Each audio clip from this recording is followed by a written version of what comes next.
It's terrible, and I gotta recheck something. Come on, try it another way. Uh,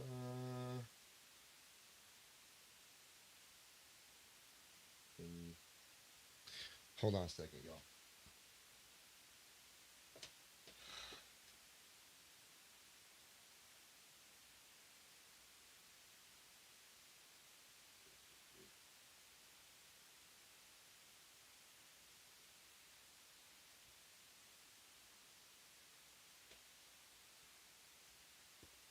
All of that, just to.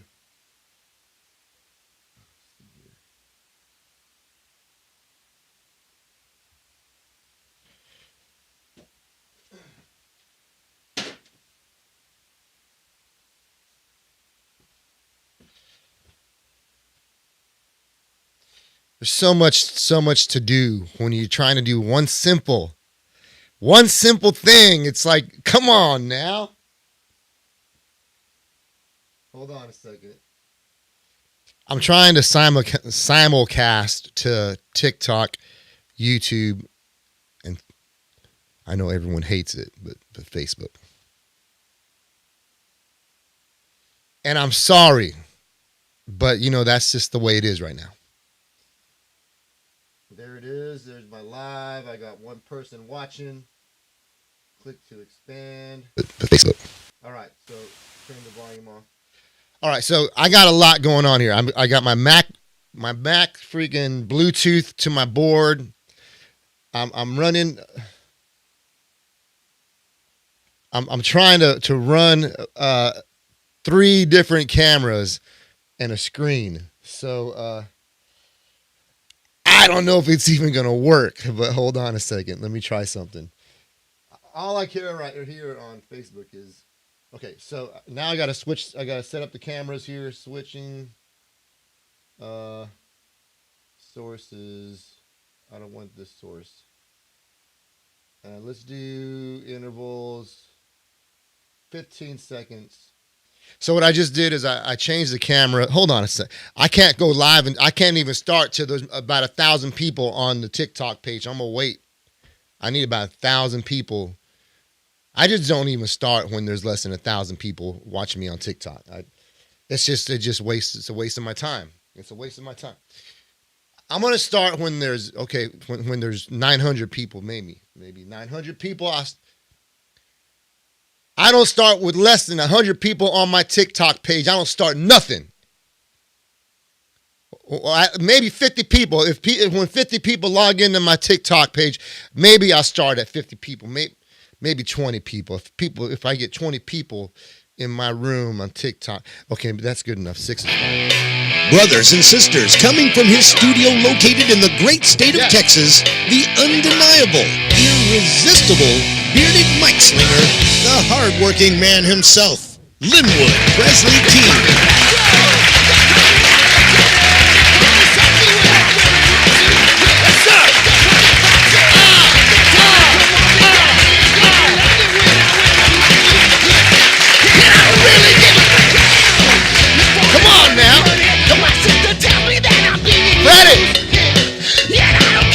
Channel 3, Freddie! Bring down fader number 3, Freddie! Freddie! Fader number 3! Turn that one down! It's fader number 3,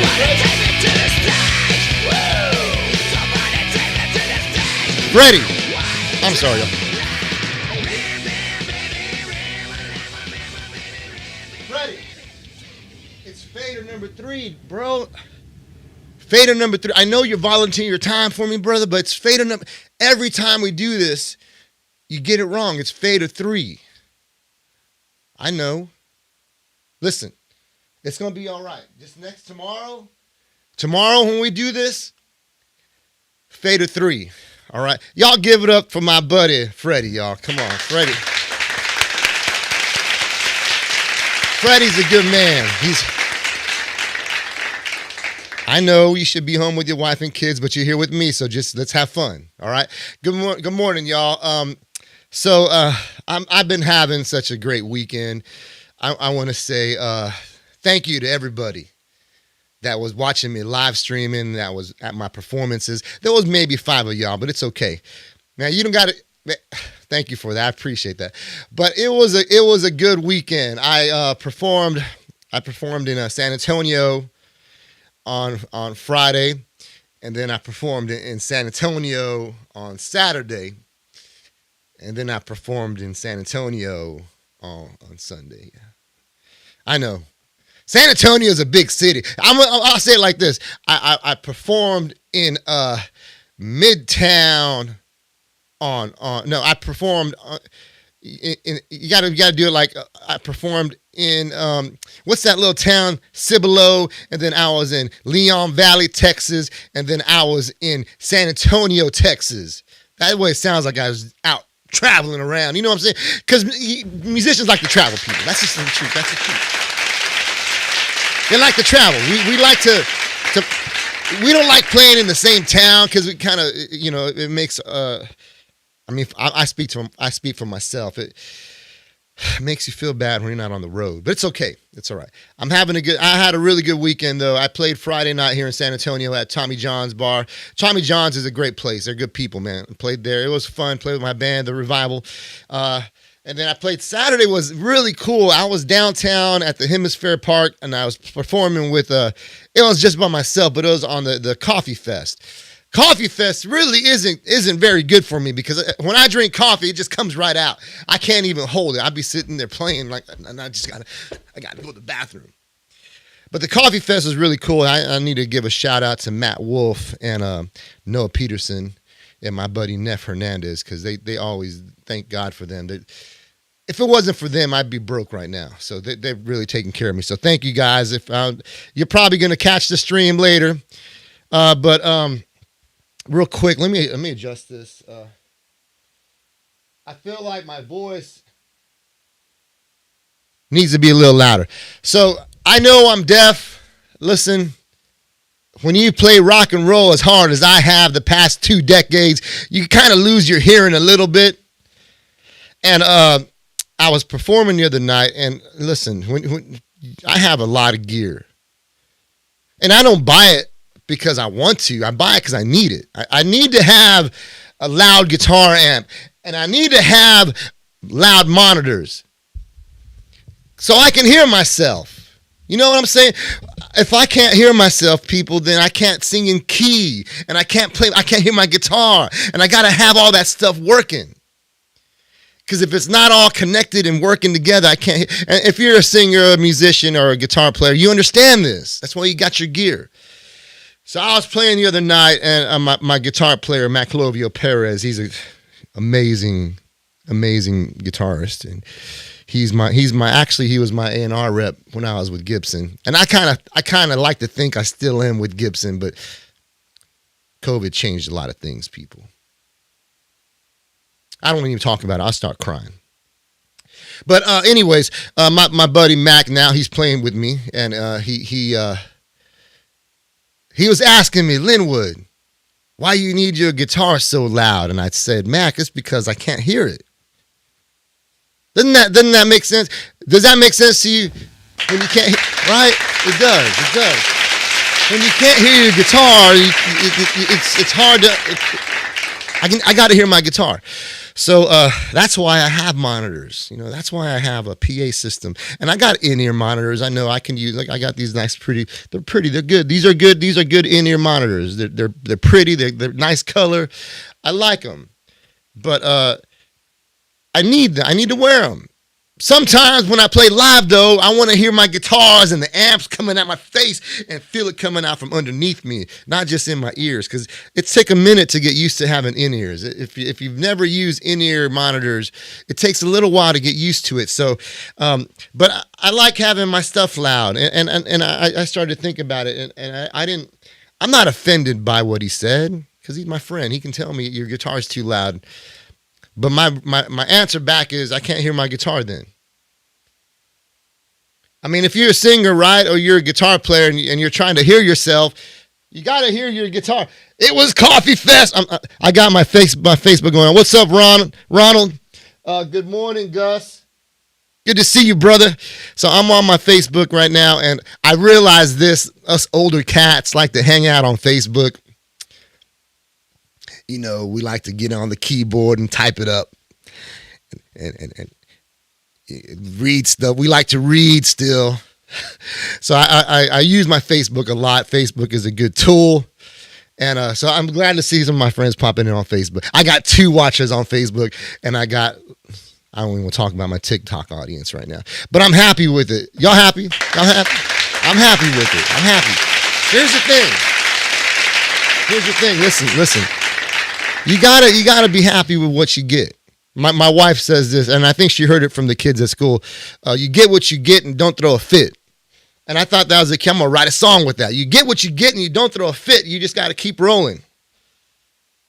So today's Monday. I had a good weekend, though. Coffee Fest was cool. I was nervous about Coffee Fest because I live stream a lot, you know, when I'm gigging. I just make it a point to live stream when I gig. And I think every musician should. Good morning, Terry. Semper Fi. Good to see you, sister. What's up, David Mass, man? I miss you, brother. I have a lot of friends on Facebook popping in that I'd never see, and David's one of my favorite people in the whole wide world. Good to see you, brother.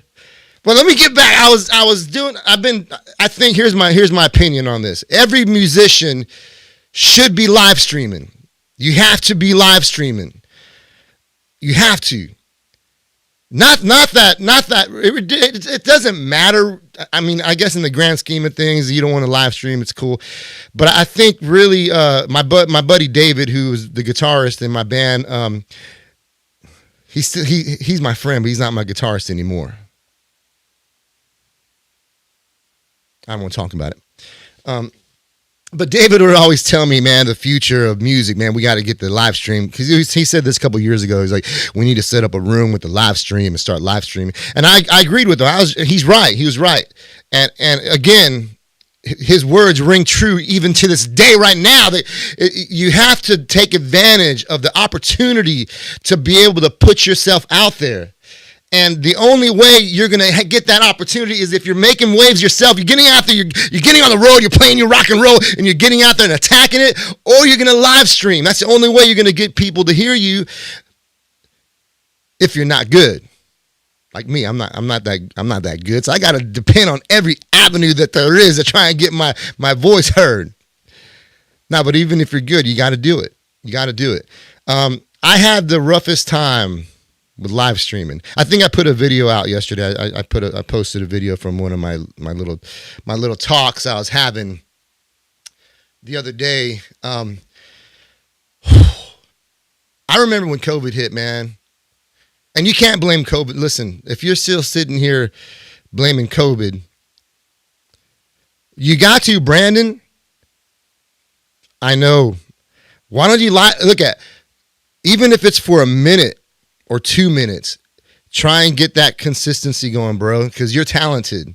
And I've heard your music. You got just stay consistent. Teach me. Bro, David, I'll any way I can help you with that, man. It's a serious thing. And it's an opportunity to create income. Like believe it or not, y'all, you can make money live streaming even if it's talking. I just made like a penny right now. Thank you for that gift. I appreciate it too. But every cent adds up. And if you're like me, I mean, I have a business. I have a couple of businesses. David understands this because David's a businessman. David, I got my business. Hold on a second. I do know when my hair kind of needs to be a little bunched up. Now I got my business that I started in 2003. That thing's still alive and kicking. My music, my live, when I play live, I get paid to play live. You know, just with. And then you add in the merchandise sales when you sell merch, and then you add in the royalties you get from the music you're putting out. You get sometimes it's a small little cents here, dollars here, and then your live, if and a lot of people don't know this, a lot of musicians don't know this. You get paid when you play your song live when you're gigging. When you're out playing your music, right? You're out playing a show, right? You get paid a royalty for that live show you played. Not just from the money you get for the guarantee you have or whatever split you get from the door. You get money when you play your composition that you wrote. You get money for that. A lot of musicians don't even understand. I was talking to a friend of mine the other day, and this guy's gigging 5-6 days a week. And I'm like, bro, are you collecting your royalties on your live gigs? And he's like, oh, I don't know what is it. I go, dude, you have to understand. These venues that you're performing at, they have to pay a fee to ASCAP or BMI. And this fee gets, if no one is collecting this money, right, they give the money to the big labels. The big labels out there get all that money that you're not collecting. So, for example, I'm a songwriter. I've written songs with my bands. I've written songs solo by myself. And every time I write a song, the first thing I do after I learn it and figure out the song, I go to BMI.com, which is they're my SCO. What's the word for it? PO. I don't even know the word, but there's an acronym for it. But they're my publishing company. They're my publishing PRO. Publishing Rights Organization. And I use BMI. There's ASCAP, there's CSAC, there's other ones. BMI has been mine. I've been on BMI since my first record contract in the early 2000s. BMI, I can write a song right now. I can go on BMI and register that song right now. Say, BMI, I wrote this song, and this song is called Who Do You Love? And I wrote it, and this song, I'm the author, and I'm the composer of the song, and I get 100% of the royalty on the songwriting, and I get 100% of royalty on the publishing. And then the moment I put it up there, I can go play that song tonight, and then I can get back and tell BMI, hey, BMI, I played my song tonight at this club from this time. And you do that with all your songs. So when I'm touring with and I've been doing this for years. And I've been telling my bandmates, I'm like, y'all are just missing out. I think David Arias would get a royalty check because he's tied in with BMI also. So anytime I'd put something out for BMI, he'd get his royalty check also, I believe. I'm not sure. I gotta ask him. But when you do that, every time, like right now, I'm performing 3 times a week. Say I'm doing 3 shows a week, and I'm playing 20 of my songs because I will play my own. I don't care. I don't care if you're going to hire me to perform. The first thing I'm going to do is I'm going to play my songs. I know you want to hear the Joker, and I know you want to hear Susie Q, and you want to hear Bruno Mars and all these other bands, but I'm going to get mine first. So I'm going to play my songs. So I collect say if it's $2 a song and I play 20 of my songs, that's $40. $40 on top of what I made as a guarantee, right? $40. So if I'm playing 3 nights a week, that's $120 a week. And if I get paid every quarter from BMI, and that's $120 a week, and say I'm not good at math, but let's just pretend what's 4, 5, 6, 7, say $700, say it's $600 a month. Every quarter, I'm gonna get an additional $1,800. Or even $600 every quarter, man. That's money that you guys are missing out on. So you get your money from your royalties, you get your money from your streams, you get your money from your merchandising, you get your money from your live show. So you have to be willing to figure all this stuff out, right? Because and I hate this term, at the end of the day, people, you got to provide for your families. At the end of the day, you got to provide food on the table. Our kids don't understand where electricity comes from. You know, I got 9 kids, right? And 4 of them are still at home. 5 of them are out of the house, grown up, married, or they're in college, finishing school. But my babies, I got a 6-year-old and a 8-year-old. And they don't understand what that electricity isn't free. They don't understand that the internet's not free and the cell phones aren't free and the food on. They just live. And they're like, they think they don't understand. So when I have to go to work, or if I have a show, or if I got to come and do a stream or a live stream, they like, Daddy, where you going? I got to go to work. No, Daddy, don't go to work. And I'm like, do you like having a house? Do you like having food on the table? Right? Do you understand that Daddy has to figure it out? And mommy too. My wife. Thank God, she hasn't had to work since I married her. I took her off the market, and I took her out the job site.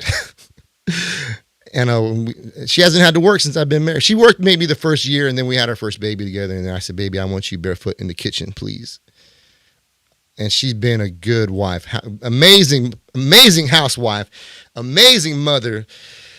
I guess the same way I don't think about the same way the kids are with the bills, like they don't know nothing about, they just see the electricity's on. It's the same thing with me. Every day my clothes are folded, and every day my house is clean, and every day my wife takes care of things. I get up and there's never laundry really ever. Like, it's rare that there's dirty clothes. My wife has that on lockdown. Everything's always clean. She's amazing. She's the best, most amazing woman I've ever known in my life. And if you know me, you know my wife. She's amazing. She hates when I brag about her too. But that's the thing. You're working to provide. My wife's getting her master's degree right now, and she's like, when she finishes her master's, she wants to be an online professor. And I'm like, that's great. You don't got to go anywhere. You can work out of the house and bring in $100,000 a year. Let's do it.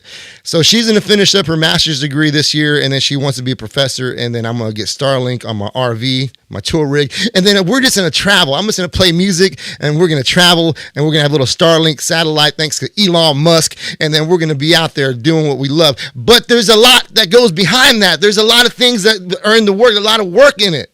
Like you have to plan, you have to prepare, you have to figure out how I'm going to make money.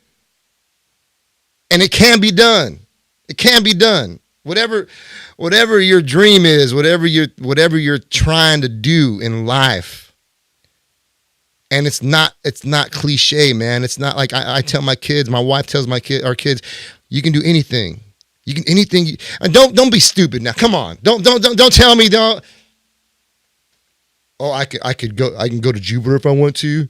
I mean, like I get the responses sometimes. You can do anything. Well, can you turn yourself into a rabbit?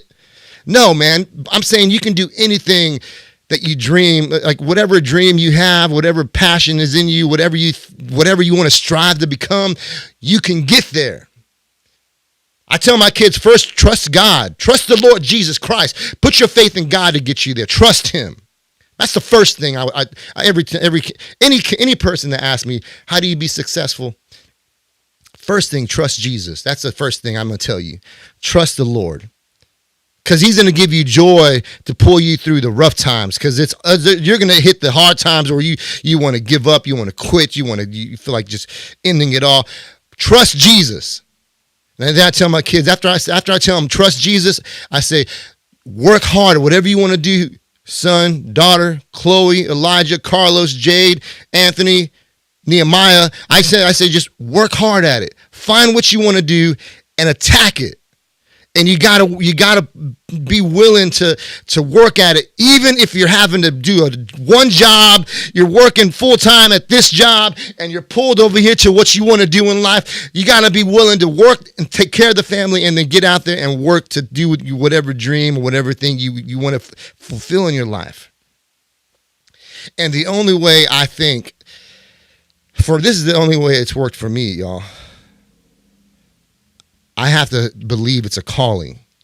I happen to believe I'm walking with God in my calling, in my purpose. And so the reason why I feel like I can keep going at times is because I know the Lord's going to make a way. The Lord's going to make a way, y'all. Yeah. That's real. Telling you. telling you, he will. He'll make a way. Now, sometimes you don't know how, but whatever your dream is, whatever your passion, whatever your calling is, you get in step with God, he'll make a way. He'll make a way. And I say this being a 52-year-old grown man, grandfather, husband, dad. I say this because I've been through it, and I know. And I'm still here. I'm still here, y'all. I'm still here. I'm still here. I'm fighting every day. I'm out here hustling. I did 4 shows this weekend. 4 shows, and the first show was Friday's, a 3-hour gig. Saturday, I got up at 6 in the morning. I loaded in to the Coffee Fest, and I did a 45-minute set. Not really much at all. 45 minutes. Come on, really? That's all I get to play? Really? That's it? Okay, but they're paying you, so you do it. And then Saturday night, I had another show in New Braunfels, Texas, and that was a 4-hour show. That was a 4-hour gig. And then I got home at like 11 after that show. I got home because I'm not doing these 3 in the morning. I'm going to play early because I want to be in bed by 10 o'clock. That's. I think everyone should feel like that. I want to be in bed at 10 o'clock, man. So I got home late. Then the next day I went to church with my wife and kids, and I came home, loaded my gear, and I had another show, and it was a 4-hour show, right? And I love it. I'm not gonna lie, it's fun. I never thought I would enjoy this. Because I've always been in an original band that plays original music, and we just wanted to tour and be rock stars. I'm gonna be honest with you. That's anyone like. Listen, I'm gonna tell you the truth. I wanted to be a rock star. I did. Yeah. I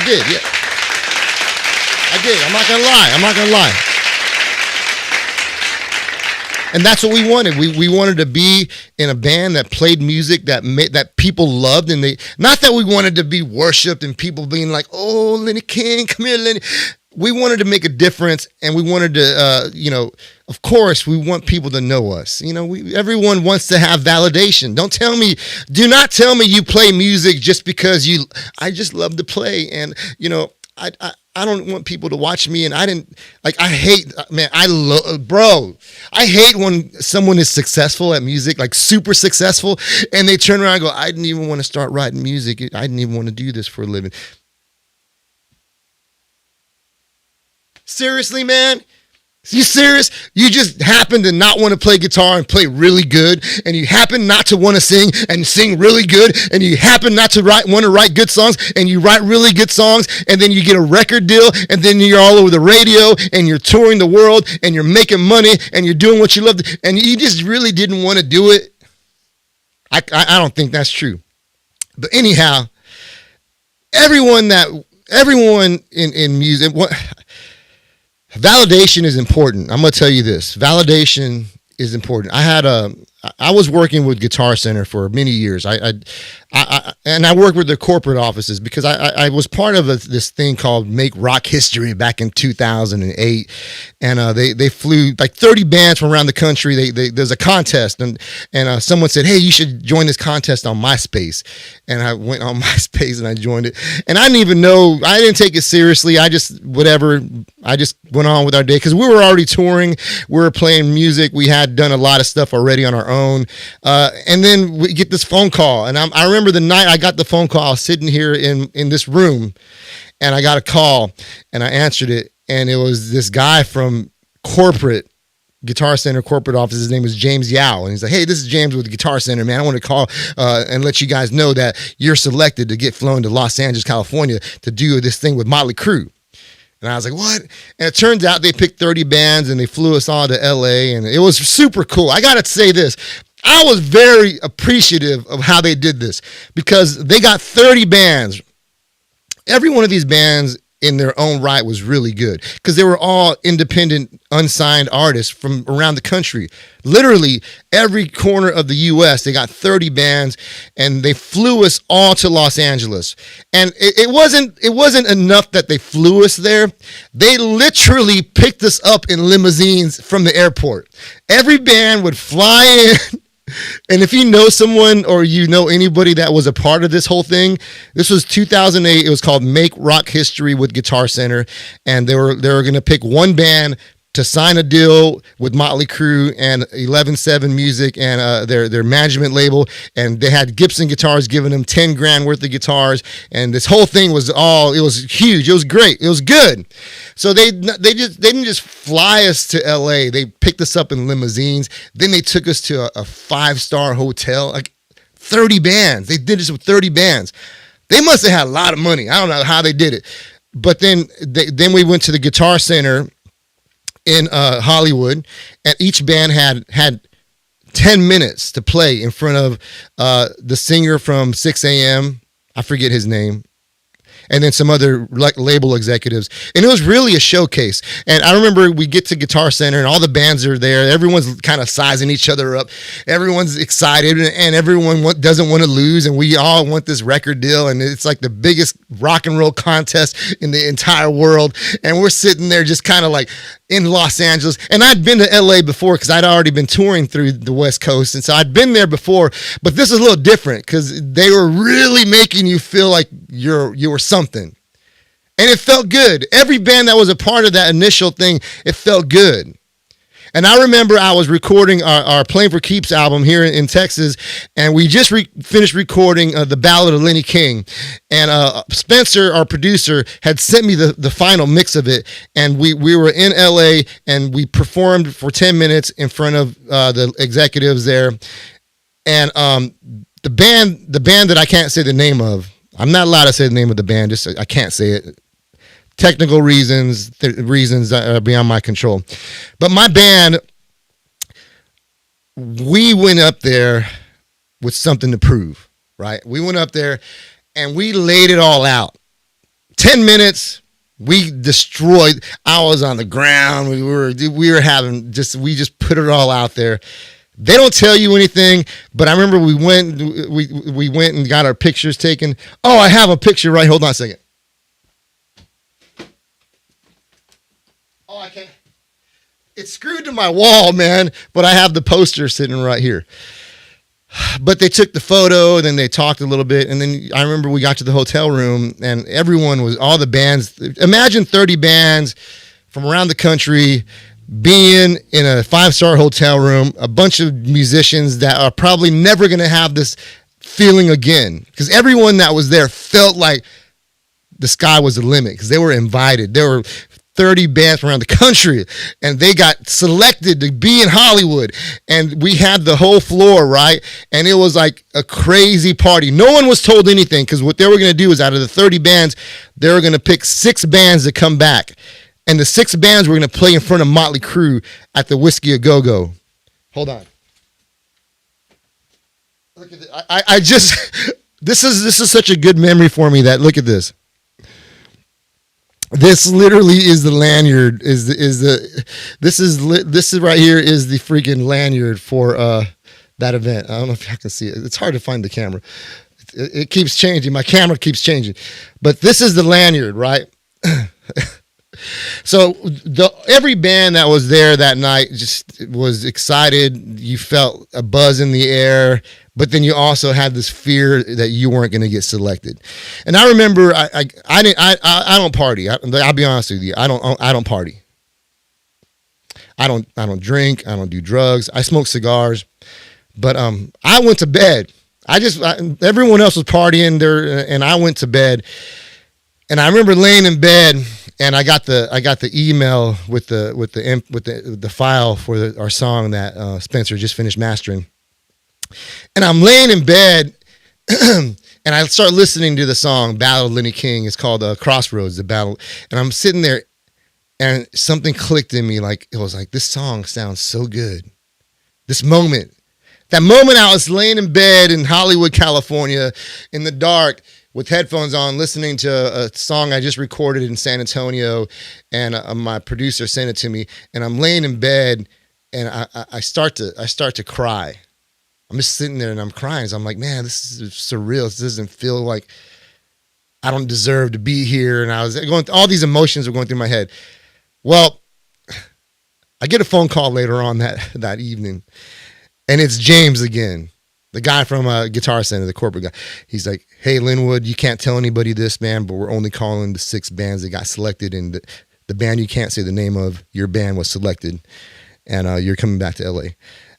On November 10th. He's like, November 10th, you're coming back to LA. And I'll never forget that date. The reason why that date is important to me is that's the Marine Corps birthday, y'all. That is the Marine Corps birthday, November 10th. Thank you. Semper Fi. Semper Fi. That's the Marine Corps birthday. So we're not allowed to tell anyone. And that began my relationship with Guitar Center. Because we ended up flying back to San Antonio, and then they flew us back to LA again. And man, that was we played at the Whiskey A Go-Go, packed house. Motley Crue was there. We got to meet Motley Crue and Tommy Lee and Vince Neil. And the reason why I was feeling like this is meant to be. This is meant to be. The reason why I was feeling so good about it was I happened to be on tour like the month before, and I was playing in Las Vegas, and I was at the mall, and I saw Vince Neil in a watch shop. And I remember walking up to Vince Neil, and I said, man, I just want to say hello. I'm a big fan. And I'd never met him, but I remember meeting him on that tour in Vegas. And so when I met him again at the Whiskey, I was like, hey, Vince, I don't know you remember me, but I was on the road and I met you. And so I just felt like this is going to be like, this is my night, man. And so Tommy Lee was cool. Everyone was cool. And then it's time to play. And I love to share this story because this was such a pivotal part in my music career. We're in the Whiskey A Go-Go. It is packed. It is capacity only because Motley Crue's there, and they're sitting in the balcony at the Whiskey. If you've never been to the Whiskey, it's 2 levels. They have the floor level, and then they have the stairs that go up to the green room, and there's like a balcony up there where you can VIP, whatever, you can sit up there and watch the show. Well, Motley Crue was there, and it was super cool. So happy, so excited. We're one of these 6 bands that they selected from around the country, and we weren't very good. I'll be honest with you, we weren't very good, but we were very passionate. We were that guy in church, right, where he gets up there and he's playing his song for the Lord, and he's way off key and he's playing the wrong, but he loved the Lord. Look at that man. We were just passionate. We loved to play. And we happened to just get picked for this thing. The bands that are playing, I remember thinking to myself, these guys are so good. There was a band from Washington, D.C. called the Spittin' Cobras. Good friends. Because of that show, I made some super good friends. Alex and Jules from the Spittin' Cobras, they're a great band. They were the band I thought, man, these guys are going to win. Every band that played, I remember thinking to myself, man, they're going to win. They're going to get the contract. And finally, it was our turn. And of course, I'm so proud of my band. Because we're from San Antonio, no one knew who we were. We were like these dudes that were just touring and playing on our own, and we freaking killed it. I feel like I'm back there again. And the band did so good. But I didn't think. I felt like we made a point. We shared people knew. People knew who we were because I felt like, okay, we did our job. But when I got off stage, I didn't mentally think something big was gonna come out of it. I just was like, that was good. And I remember our friend, her name was Christy. She comes up to us because she was up on the balcony with Motley Crue. She was like, man, Tommy Lee loved y'all. And I remember seeing them really getting down when we were playing. But it was just shadows. I couldn't see faces. And she was like, man, Tommy Lee loved y'all. He was just talking about how amazing y'all were. And I was like, really? And then I walk upstairs to the green room, and Tommy Lee's coming up behind me. And he says, man, you guys are badass. I was like, really? Shook my hand, and he went to the bathroom, and I went to the green room. And I come back down. And then the executives from Guitar Center, dude, this one executive was like, hey, Linwood, don't say nothing, but I think you guys won. And I was like, what the freak? So I was already getting like, emotionally, I was excited because the band did so good, and I was already hearing like someone put in my ear that we won, and I was like, damn, we're gonna get this record contract. We're gonna all our dreams are gonna come true. Our wildest dreams are gonna be coming true. So all the bands played. And then they like, we want all the band leaders to come up to the stage. And so like all the really the singers all came up on stage and we were all there. And it was, the Gibson tour bus was behind the Whiskey A Go-Go. And Gibson at the time had these big tour buses where it was part of their marketing strategy was these tour buses would travel over the country to events at South by Southwest or Sturgis or anywhere. Any big event, Gibson would drive them out there. So the Gibson tour bus was in the back. I remember that. I was like, wow, that's so amazing. The tour bus is cool. I'd never been on it. I just seen it. Well, Motley Crue had gone in the bus and they came back and when they came back, Tommy Lee wasn't there. It was just like Nikki Sixx and I think Vince Neil and Mick Mars. Tommy Lee was gone. Well, I'm over here like excited. I'm like, man, I think we won. And I remember they're gonna like, and the winner, the selected, you get this record contract, you get the record contract, you get everything. There was just, and I was all thinking, yeah, I think we won.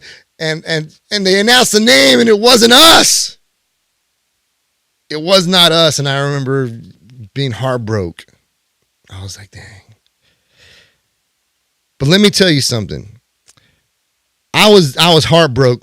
But I was still proud of my bandmates and I. We did something that people only dream of. It was really a dream. It was. I remember we went to the hotel room. Everyone was partying. All the bands that were there. I don't party. I'm not a drinker. I did before I got saved though. Back when if you knew me before I got saved, you better watch out. But, you know, I the Lord saved me from all that stuff. But anyhow, I went to the room. I kind of did my thing. My father flew out there to hear me. My dad flew out there to hear me play. I remember that. My dad was there. My mom was there. My sister was there. My family was all there. And I remember my dad was so proud of me. I remember that. He was so proud of me. Well, that was November 2010 or November 2008, and then now we're getting into 2009. And I come back home, and I get an email from one of the managers of 11-7 Music. His name's Chris Nielsen. We're back and forth, and he's just telling me how impressed he was with the band I can't say the name of, and he was just real encouraging. And then the guys from Ernie Ball emailed me, and Brian Ball was a super good man because they're one of the sponsors, and he was like, bro, we love your band, we love the band, let's stay in touch, let's work together. And then we had just started, we had a tour planned out, so we ended up being back in Hollywood. But this time when we were in Hollywood, we kind of had a little bit more of a draw. People knew who we were. And then the people at Gibson invited us to the showroom in LA, which I never knew there was such a thing as a showroom. So we got invited to the showroom, and Eileen was the I think she was a marketing director. She was part of the sponsorship program, I believe. Eileen and Jennifer.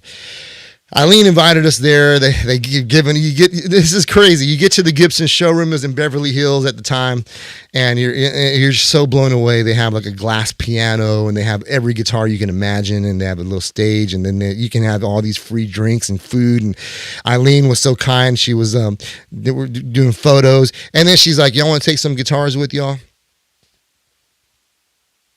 What? She said, "Yeah, I want to take some guitars." She gives us each. I had to, even though I didn't play in the band, I still wanted a guitar. She gave us each guitars that totaled to around 10 grand. We got 3 guitars, and there was about 10 grand worth of guitars there. And then she says, "Hey, Linwood, I got to tell you, y'all were robbed on that contest." She's like, "Y'all were robbed. Y'all actually won." And she was like, Tommy Lee got pissed off. And the reason why there was a big old fight on the bus is Tommy Lee wanted you guys. And she goes, "But I can't really talk much about it, but y'all were robbed." And I was like, "What?" And dude, they were so good. Gibson was so good to us. Like, I think that, and seeing that we're just staying so positive through it, even in our loss, we won. We got endorsed with Gibson. We got endorsement with Ernie Ball Strings. Guitar Center put us on as like a GC artist where we were getting these ridiculous deals. And then they were paying us to go to guitar centers around the country. Every time Guitar Center was blowing up at the time. So anytime Guitar Center had a grand opening, they would invite my band to go and open the Guitar Center. So we were, for almost a year, we were routing tours based off of a Guitar Center grand opening. So there was a grand opener in Flint, Michigan. We routed tour to Flint, Michigan. There's a there was one in Florida, at Gainesville, Florida. We route there. There was one in Katy, Texas. We route there. There was one in Grapevine, Texas. There was one in Waco. So we'd route all these tours, and they pay us like $1,000, and then we go play, and it was like cool. And those relationships are working, because even though you face defeat sometimes and things don't work out your way, you still got to stay up, and you still got to be able to use your losses to develop yourself. Not only develop yourself, but also show other people that you're not a sore loser. That show other people that you have what it takes. Even when things are not going well, you have what it takes to keep moving forward. That's right. That's right. Seriously, go ahead. Yeah, go ahead. You know what? Clap for yourself, people. Clap for yourself. Clap. This for you guys. This for you guys. This for you guys. Because when things don't go your way, sometimes things just don't go your way. Sometimes the bottom falls out. And you have to make that decision. Are you going to keep going in your marriage? You're going to keep going in your school, in your job, in whatever dream you have, whatever your call is. You're going to hit something that's going to knock you down. Are you going to keep going? And people are watching that. You know, I was in the Marine Corps, and there was so many times you want to quit. I remember when I was going through some of my training, there's sometimes you just want to quit and give up. And you got to just find it in you, because people are watching you. Even in your worst moments, they want to see how you're going to react. And sometimes there's somebody that has that can open a door for you. There's somebody that can really do something great for you. But they're watching you, and they're seeing your reactions to the bad stuff that happens in your life. It's like the Lord's watching you, saying, are you going to be faithful even when things aren't working out? Are you going to be faithful even when it sucks getting out there and you're loading your gear at freaking 2 a.m. and no one's watching your show? Are you going to be faithful still? Those things, people watch that. And I think we took the loss and we turned it around. We ended up getting a deal with Gibson. We got a deal with Ernie Ball. We got a guitar. And then Best Buy shows up. Y'all remember Best Buy? Y'all remember Best Buy? Y'all remember when they used to sell CDs? Best Buy stepped up and they're like, hey, we'll distribute your album nationally. Man, they gave us a distribution deal with Best Buy. We were in all the Best Buys all over the country. We didn't sell any records, but still we were in Best Buy.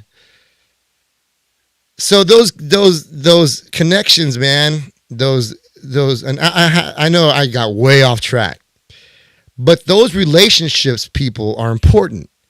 Now, the whole thing with Guitar Center is that began a correspondence with me and Guitar Center, and I got to be able to meet Ryan Carr was a guy. Dustin Hines was a very good. Dustin went from Guitar Center corporate to working for Ernie Ball corporate, and it was cool because he went from Guitar Center to Ernie Ball, and we're still working together, and it was just great.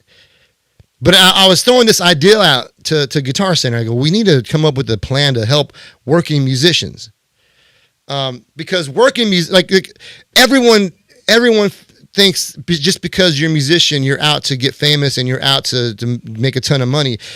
And they don't understand that a musician really, even if there was no such thing as freaking platinum record sales and what a musician at his core just wants to play music. They just love to do it. You love to play. You love to create.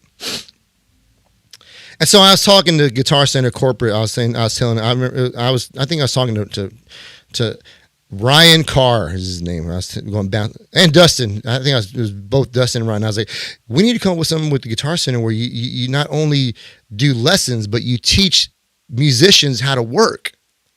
Like and I was like, even have this whole thing, the working man's thing. Let me see if I can find it here. I even have a file. I think I saved it. But it was like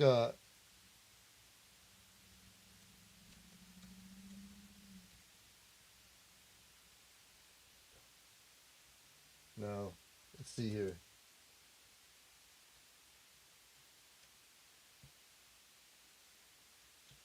I'm probably not going to find it, but I created a whole file and I wrote down how musicians, a lot of times they're just out to feel validated. And I think everyone is, to be honest with you. I think what musicians kind of lack, and I'm guilty of it, and I had been guilty of it, is we end up thinking the only way I'm gonna be happy is if I get that record deal. The only way I'm gonna be happy is if I get that a recording contract, or if I get that publishing deal, or if I get that booking agency. And I think it's normal. I've felt like that. I'll be honest with you. But you have to feel also, and you have to understand also, you can't let validation has to come from you, come from your heart. First of all, God sees you as you're validated because of your faith in Jesus, man. God says you're mine, right? The second thing is, when you create music and you're writing your songs and you're doing what you love to do, you can't go in it with the mindset of how much money am I going to make out of this? How can I leverage this to make money? You have to go in it and say, do I like what I'm doing? Is this something I love to do? Does this song reflect my personality, what I'm about, who I am? And then you got to love doing that. You got to love. And as you begin to love your music, love what you're doing, then you can monetize it, because then you start realizing the business side of it. But you can't let, just because you have the unknown of the business, you can't let that stop you from creating and being whatever God called you to be. And I'm just speaking towards music right now, but it could be anything, whatever you feel called to do. It's got to be something you're passionate about. There's a whole lot of things that go into that.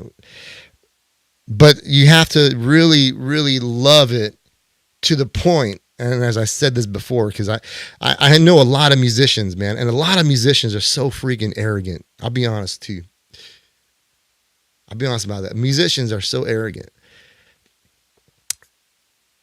Sometimes someone will tell you they won't play unless they get paid.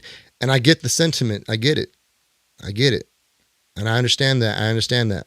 You got to get paid when you're working. I get that.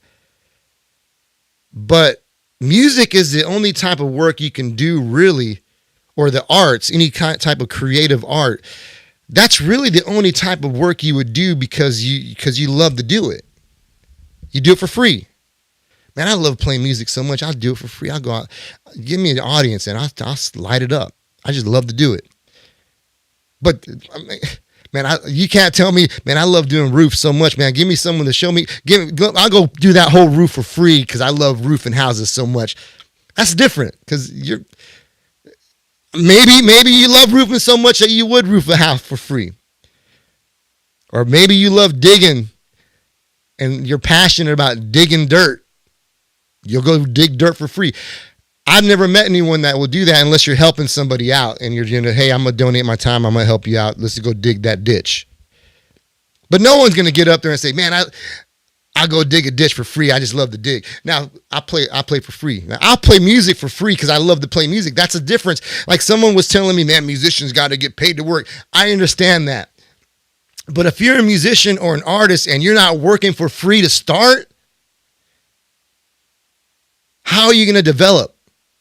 How are you going to improve? How are you going to learn your chops, and how are you going to learn how your voice operates, or how to throw a show? How are you going to learn how to play your guitar in the movements of a rock show or a metal show? You got to play for free. It doesn't make sense when I hear people say that I don't work for free. I'm part of some groups on Facebook, and the musicians are like, so I don't play for less than $150. I get that, bro. I get it. But I guarantee there was a time before you set your price, you were playing for free. And that's the thing. as you improve, you get better, you develop yourself, you start to create a demand, a market, then you can start making that money. I had a friend that came by the other day, and we're talking, and we're talking about music and bands, and just the how to make money playing music, and it's a lot of work. It's a lot of work. It takes years to develop yourself into a brand. It takes years, man. I mean, it can happen overnight. I'm not saying it can't happen. It can happen overnight. Yeah, I'm telling you, it can happen overnight. It can. It can happen tomorrow for you. I'm not saying it can't. You can post a video today and tomorrow wake up and be viral and have like 50,000 people following you. I'm not saying it can happen. But for the most part, like for just the regular person that's not going to have that type of thing, it takes years to build a brand. It takes years to develop yourself. It takes a lot of free stuff you're giving out. I remember we used to give out free albums, and you go give out free albums, free T-shirts, give out free T-shirts, or South by Southwest, you go play 5 shows for free. I remember those days, man. Go out there and I just want to be a part of South by Southwest, and every promoter is out there salivating because they know they're going to get a club, they're going to get 15 bands play for free, and they're getting all the sales from the alcohol, all the percentages on that. But that's what you do when you're in a band. That's what you do when you're an artist. Sometimes you're going to do stuff for free. Sometimes, and it's not like this. It's like that in business too, because you got interns, right? Interns don't get paid. Think of it as an internship. You got to get out there and get to work. And sometimes you're not going to get paid. But understand, it's part of your development. It's part of becoming the greatness you're going to become. And don't be arrogant, man. Don't be too prideful. You know that saying, say yes to everything until you can afford to say no? Do that. Say yes to everything. Hey, can you come play here? Yeah, I'll play there. Can you play? Yeah, I'll play. Until you create a demand, no one's going to care. You have to create a demand. You have to get people to watch you, whether it's on streaming or you're selling your music. You have to get people to gravitate to that. The thing that gravitated for me, the thing that worked for me wasn't my music. It was my live show. Because I know that I've been told I got the voice of an angel. I've been told that.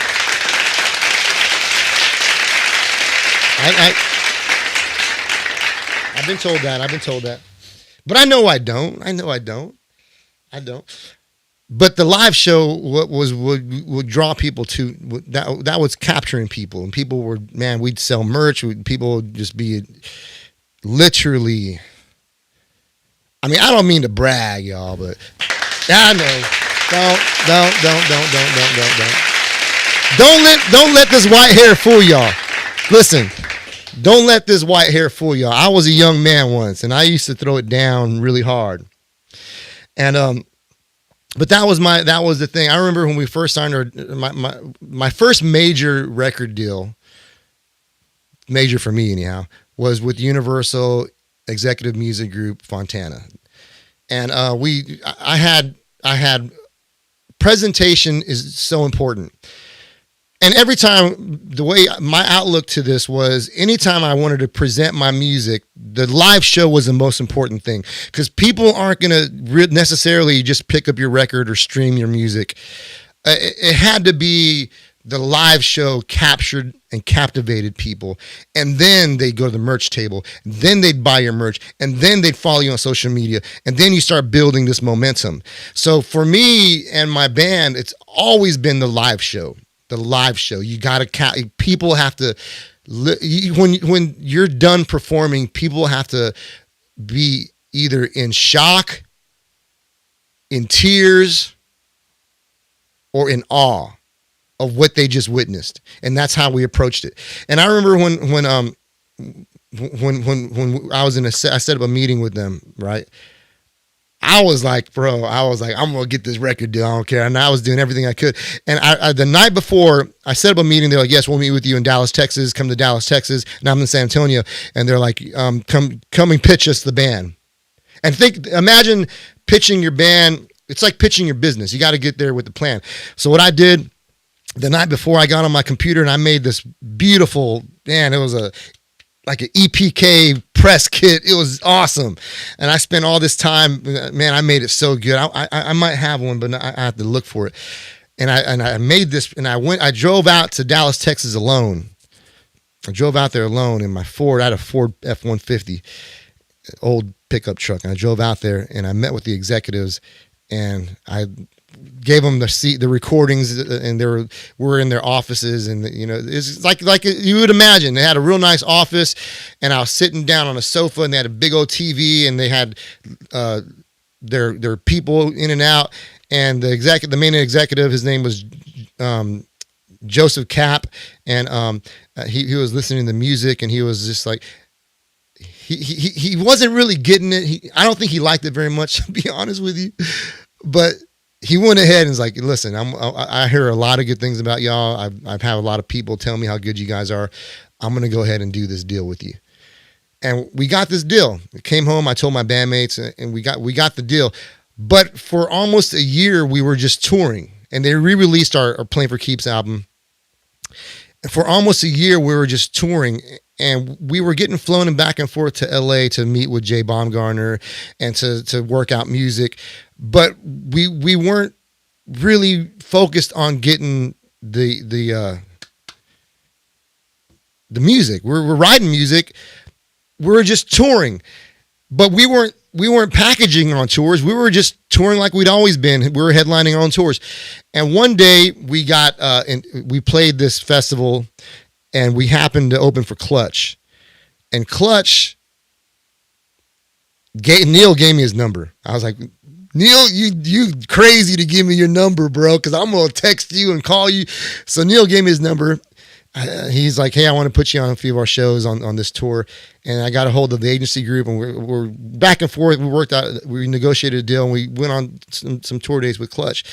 And our label realized, they're like, they finally got it.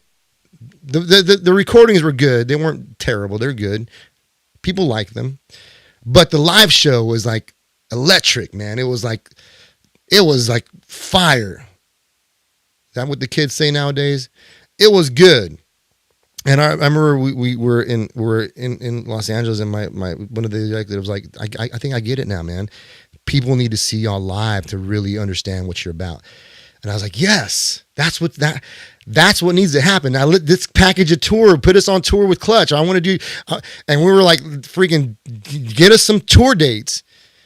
And then stuff started kind of moving in the right direction when it comes to recording. Like we were in the studio with Jay, we recorded some songs with him. It started moving in the right direction, and then the bottom fell out. But those things that happen in life, you have to be able to take all that good that you're learning, right? All the good stuff you're learning, and apply it and grow. Presentation's important. Having your look, your image correct, and having your songs ready, but you have to always remember, why are you doing this? Right? Why are you doing this? Yeah, why? Why? What's your reason? My reason for doing it at my core is I just feel God called me to. I just feel like the Lord, that's just how I help spread his message, man. That's like what's in me. I want to put it out. And I write love songs. I write songs about love and stuff like that, experiences. But what I want to get out is love. God's love. That's what I want to put out is I want to be a witness. I want to be a witness to Jesus. That's at the core of what my life, my whole life, no matter what I do, I want to be a light in darkness. And so for me, music, regardless if I was playing in a club, if I was playing at a festival or in a theater or in a tiny little dive bar, it was always the message of Jesus Christ. And it wasn't just my show. I wanted that to be every part of my life. But you have to find your reason why you do it. And that kept me going in my successes and in my failures and in sometimes in things I had no control of. Getting dropped off a label, getting dropped off of a booking agency, getting management dropping you. Stuff that you have no control of, it comes in. But what keeps me going is my faith that I'm doing God's work. I'm doing God's work. Yeah. Maybe it's not traditional. Maybe I'm not pastoring a church and I'm not playing on the worship band, but I'm doing God's work. And that's what you have to understand. Why are you doing what you do?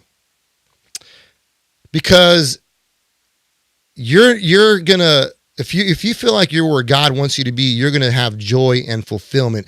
And I'm not saying this because I want you to settle. I guess I'm not gonna get that deal. I guess I'm never gonna make whatever success looks like to you. I'm not saying that stuff can't happen. What I'm saying is sometimes it doesn't happen. Why are you doing this? Do you love it? Do you feel called to it? I come from a background of ministers. My first pastor, Don Minner, he was a pastor. He was the worship leader. He was the teacher. He was the janitor. He did everything. And he worked full time. That was my first pastor. He had no expectations. He didn't need a check from the church. He just wanted to preach because he loved it. Nowadays, you can't even get musicians to play at church for free nowadays. Show me a musician that plays at church for free. That's probably rare. But I started going to this tiny church, and I went to some big churches for the.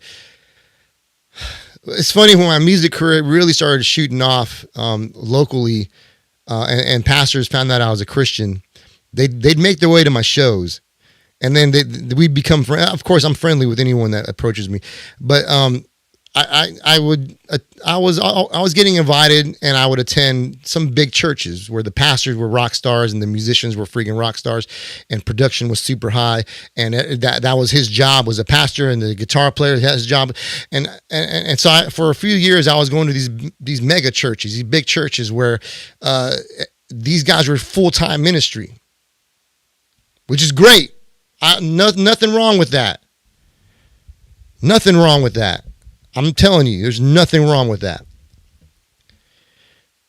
at all. But then, as I'm going there, I'm a tither. I'm a tither. My wife and I give. We're givers. We're blessed. God has blessed me financially, so I want to bless the church. I want to bless God. I want to give God back His due, because all my successes come from Him.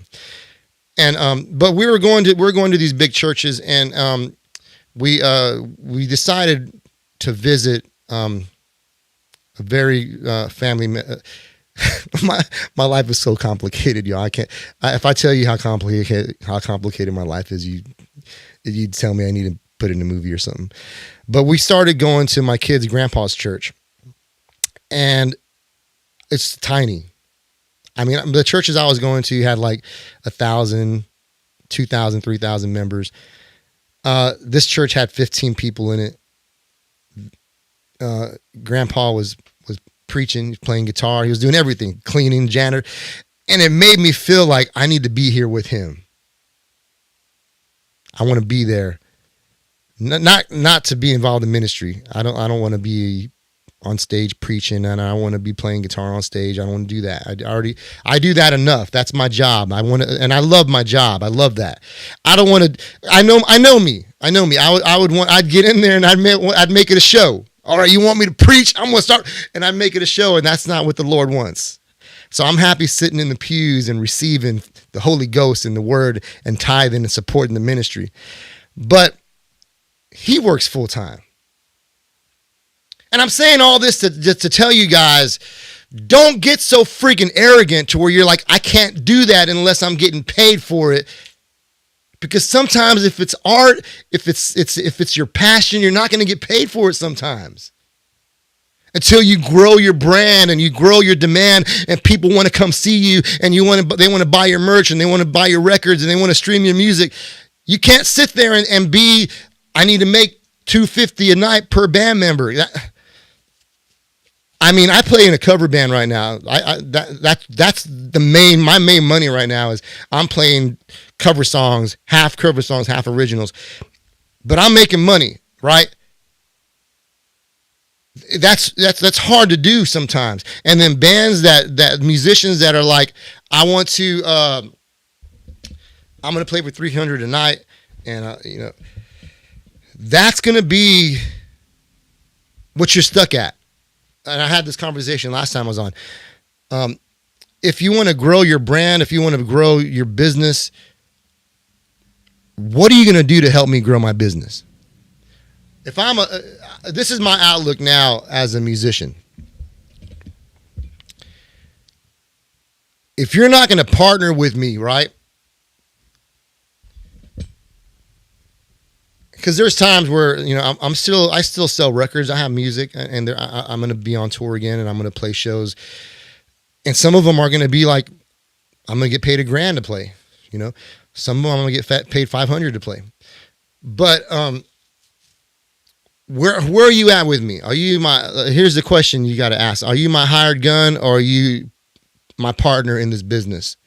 Because if you're my hired gun, I'm going to pay you as a hired gun. And when my business blows up, I'm still going to pay you as a hired gun. And you're not going to be a partner with me. Because it's unfair. It's not right. The thing is, if you're going to be with me and you're making me pay you every time you're with me, then don't expect when I start making the big money for me to pay you as a partner. You're going to get paid as a side gun. That's it. That's how it's going to be. So you can't have the mentality that I'm not going to play for free. I'm going to be doing. Sometimes you got to just take it. You got to. This is what I like to call it. I like to call it. It's not pro bono. It's more like it's in the investment. You got to take that investment. I wrote a song. I don't like the song, but the band, my band, I took it off the internet because this is a terrible song. I'm embarrassed. I'm embarrassed of it, so I took it down. And it's not true. Once it goes on the internet, it's not there forever, y'all. It can get taken down. Just believe me. I took the song off the internet because it was just the music I didn't like. I didn't like my voice on the song. I didn't like it. But the lyrics were good. Like the message was good. And the song's called Calculated. And the music is good music. It's not for me. It's not my voice.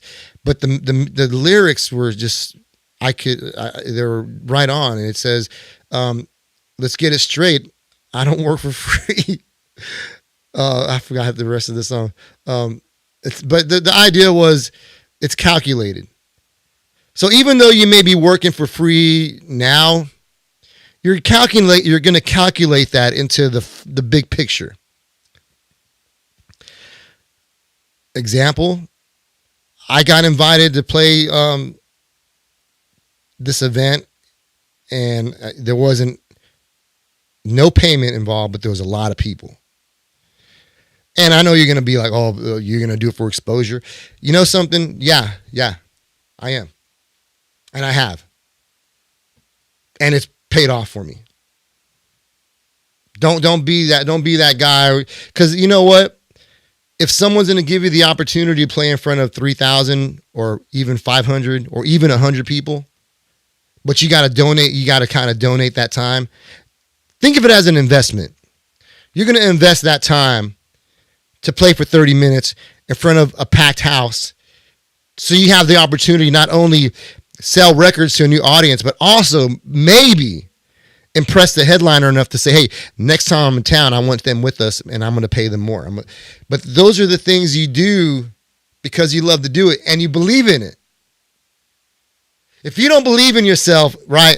If you don't believe that you got bigger things ahead of you, you're probably going to be like, well, I need at least $100 or else I'm not going to do it. Well, then you're not going to do it. And I'm going to call up, not me, because I don't put shows together, but someone else will do it. Someone else will do it. They will come in and they will take your spot.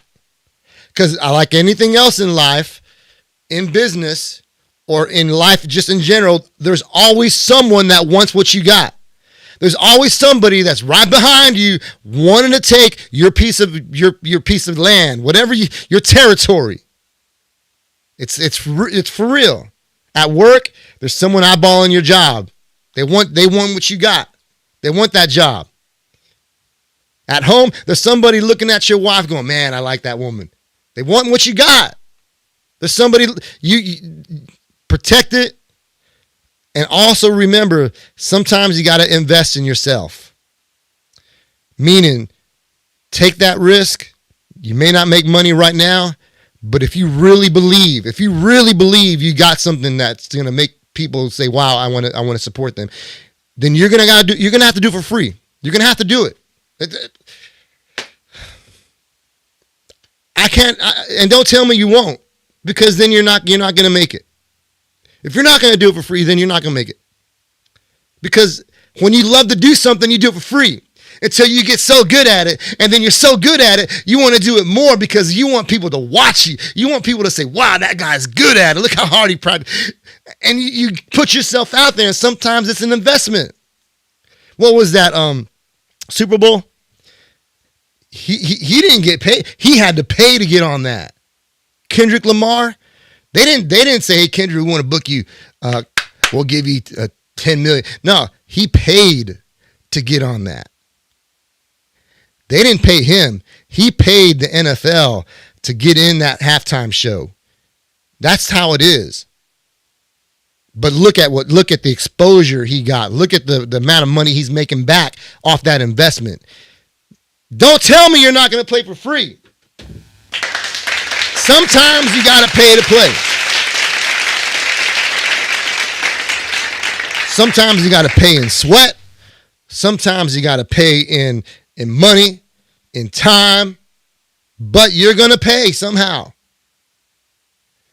But that's when you have to ask yourself, do I believe in what I'm doing so much that I'm willing to take the sacrifices and the investment and the time, the sweat, the pain, the negative comments, the family that looks down on you, the people that make fun of you.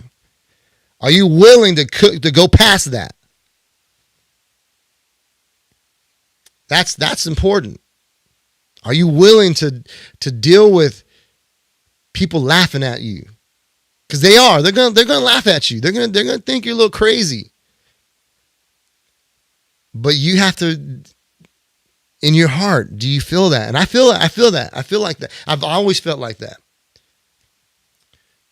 And I have a lot of joy and I have a lot of peace, and I can go to bed at night tired. Man, I went to bed, bro. I had a lot of work this weekend, and I went to bed so tired every night, but peacefully tired. And I laid in bed and I slept like a baby. No stress, just peace, because I worked so hard. When you work, regardless of whatever your job is, like, because I used to do construction, I used to roof houses, I used to install windows and doors and cabinetry, and I did that for a long time. I built a business doing that, and I built a music career doing that. both of those things. I had a business on this side, and I had a band, another band, and I had to juggle those things. And my family, I was just like, family, band, business. I was juggling. I know how hard it is. I know what it's like to go to bed after digging fence posts all day long. That's good sleep. I had some of my best sleep doing that. But work, whatever your calling is, whatever your dream is. Hey, listen. Your dream may be I want to have a good family, I want to have a good house, and I'll do roofing, I'll do whatever just to make sure my dream is my home. Because that's my dream. My ultimate dream is my home, my family, my kids, my grandkids, my wife and I. That's my dream. But, playing music is also a part of my dream. That's a part of it. And so you're going to, if you got to bust your butt every day to build your business, that's the investment. Do it. Sweat. Break in your tools. Get your truck dirty. Anytime you see a man with a dirty truck, you know that man's a hard worker. Anytime you see a person with a truck that's dirty and full of sawdust and all messy, that's a hard-working person right there. They deserve some respect. So if you do that, man, respect to you. I did that many years.